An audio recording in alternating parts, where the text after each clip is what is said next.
Assalamualaikum warahmatullahi wabarakatuh. Perkenalkan, nama saya Lutfi Manhani, NIM 1931041159. Di sini saya akan menjelaskan materi tentang prinsip dan alat evaluasi. Yang pertama itu prinsip evaluasi adalah satu prinsip umum yang penting dalam kegiatan evaluasi, yaitu adanya triangulisasi atau hubungan erat tiga komponen, yaitu tujuan pembelajaran, kegiatan pembelajaran atau KMB, dan evaluasi. Hubungan antara tujuan dengan KMB: kegiatan belajar mengajar yang dirancang dalam bentuk rencana mengajar disusun oleh guru dengan mengacu pada tujuan yang hendak dicapai. Dengan demikian, panah yang ditunjukkan hubungan antara kedua mengarah pada tujuan dengan makna bahwa KMB mengacu pada tujuan, tetapi juga mengarah dari tujuan KMB, menunjukkan langkah dari tinjauan yang dilanjutkan memikirkan ke KMB. Hubungan antara tujuan dengan evaluasi. Evaluasi adalah kegiatan pengumpulan data untuk mengukur makna. Demikian, maka anak panah berasal dari evaluasi menuju ke tujuan. Di lain sisi, jika dilihat dari langkah dalam menyusun evaluasi, ia mengacu pada tujuan yang sudah dirumuskan. Hubungan antara KMB dengan evaluasi. Evaluasi harus mengacu yang disesuaikan dengan KMB yang dilaksanakan. Sebagai misal, jika kegiatan belajar mengajar dilakukan oleh guru dengan menerbitkan pada keterampilan, evaluasinya juga harus mengukur tingkat keterampilan siswa, bukannya aspek pengetahuan.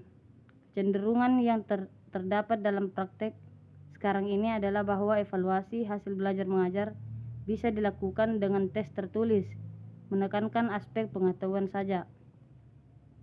Untuk memperoleh hasil pengetahuan evaluasi yang lebih baik, maka kegiatan evaluasi harus bertitik dari prinsip-prinsip umum sebagai berikut. Yang pertama, kontinuitas. Evaluasi tidak boleh dilakukan secara insidental, karena pembelajaran itu sendiri adalah suatu proses kontinu. Oleh sebab itu, evaluasi pun harus dilakukan secara kontinu pula. Komprehensif. Dalam melakukan evaluasi terdapat suatu objek. Guru harus mengambil seluruh objek itu sebagai bahan evaluasi, adil dan objektif. Dalam melaksanakan evaluasi, guru harus berlaku adil dan tanpa pilih kasih kepada semua peserta didik. Guru juga hendaknya bertindak secara objektif, apa adanya, sesuai dengan kemampuan peserta didik. Selanjutnya itu kooperatif. Dalam kegiatan evaluasi, hendaknya guru bekerja sama dengan semua pihak, seperti orang tua, peserta didik, sesama guru, kepala sekolah, termasuk dengan peserta didik itu sendiri. Selanjutnya itu praktis.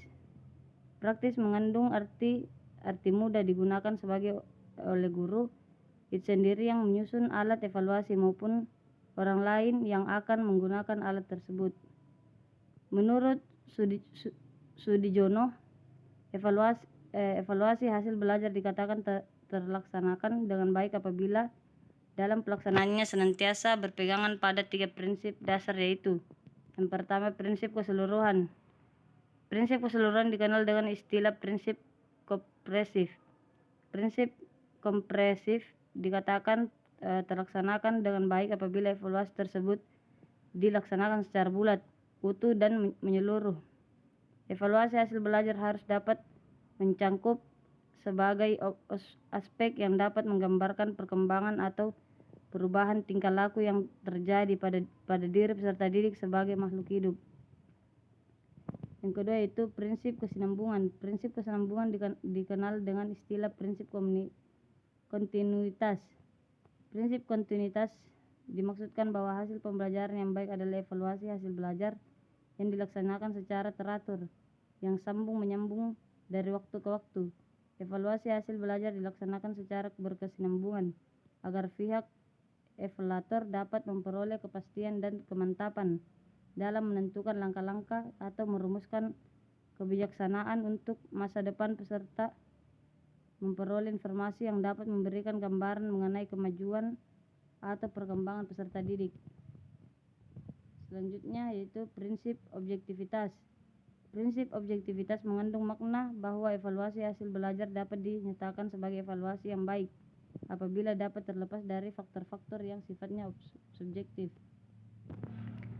Teknik non-tes, skala bertingkat. Skala menggambarkan suatu nilai yang berbentuk angka terhadap suatu hasil pertimbangan. Seperti Oppenheim mengatakan, ranting gives a numerical some kind of judgment. Maka suatu skala selalu disajikan dalam bentuk angka, contoh skor yang diberikan oleh guru di sekolah untuk menggambarkan tingkat prestasi belajar siswa. Selanjutnya itu kuesioner. Kuesioner juga sering dikenal sebagai angket. Pada dasarnya kuesioner adalah sebuah daftar pertanyaan yang sudah diisi oleh orang yang diukur. Dengan kuesioner ini, orang dapat mengetahui tentang keadaan, data diri, pengalaman, pengetahuan, sikap, dan pendapatnya, dan lain-lain. 2. Teknik tes. Berikut ini beberapa pendapat para ahli mengenai pengertian tes, yaitu dalam bukunya Evaluasi Pendidikan, Amir Dein Indrakusuma mengatakan bahwa tes adalah suatu alat atau prosedur yang sistematis dan objektif untuk memperoleh data-data atau keterangan-keterangan yang diinginkan tentang seseorang dengan cara yang boleh dikatakan dengan tepat dan cepat. Kedua, yaitu dalam bukunya Teknik-Teknik Evaluasi, Mukhtar Bukhori mengatakan bahwa tes ialah suatu percobaan yang diadakan untuk mengetahui ada atau tidaknya hasil-hasil pembelajaran tertentu pada seorang murid atau kelompok murid. Dari beberapa kutipan dan uraian di atas dapat disimpulkan bahwa tes merupakan suatu alat pengumpulan informasi, tetapi juga dibandingkan dengan alat-alat yang lain. Tes ini bersifat lebih resmi karena penuh dengan batasan-batasan. Apabila rumusan yang telah disebutkan di atas dikaitkan dengan evaluasi yang dilakukan di sekolah, khususnya suatu kelas, maka tes mempunyai fungsi ganda, yaitu untuk mengukur siswa dan untuk mengukur keberhasilan program pengajaran. Selanjutnya itu teknik tes. Berikutnya ada pendapat para ahli. Dalam bukunya Evaluasi Pendidikan, Amir Dain Indrakusuma mengatakan bahwa tes adalah suatu alat prosedur yang sistematis, objektif untuk memperoleh data-data keterampilan yang diinginkan tentang seseorang dengan cara boleh dikatakan tepat dan cepat. Dalam buku Teknik-Teknik Evaluasi, Mukhtar mengatakan bahwa tes ialah percobaan yang diadakan mengetahui ada atau tidaknya hasil pembelajaran tertentu seorang murid atau kelompok murid. Dari beberapa kutipan dan uraian di atas bahwa tes merupakan suatu alat pengumpul informasi, tetapi juga dibandingkan dengan alat-alat yang lain. Tes ini bersifat lebih resmi karena penuh dengan batasan-batasan. Apabila rumusan yang telah disebutkan di atas dikaitkan dengan evaluasi yang dilakukan di sekolah, khususnya suatu kelas, maka tes mempunyai fungsi ganda, yaitu untuk mengukur siswa dan untuk mengukur keberhasilan program pengajaran.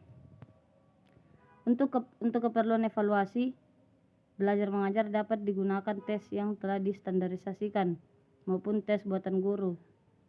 Tes terutama digunakan untuk menilai kemampuan siswa yang mencakup pengetahuan dan keterampilan sebagai hasil kegiatan belajar mengajar.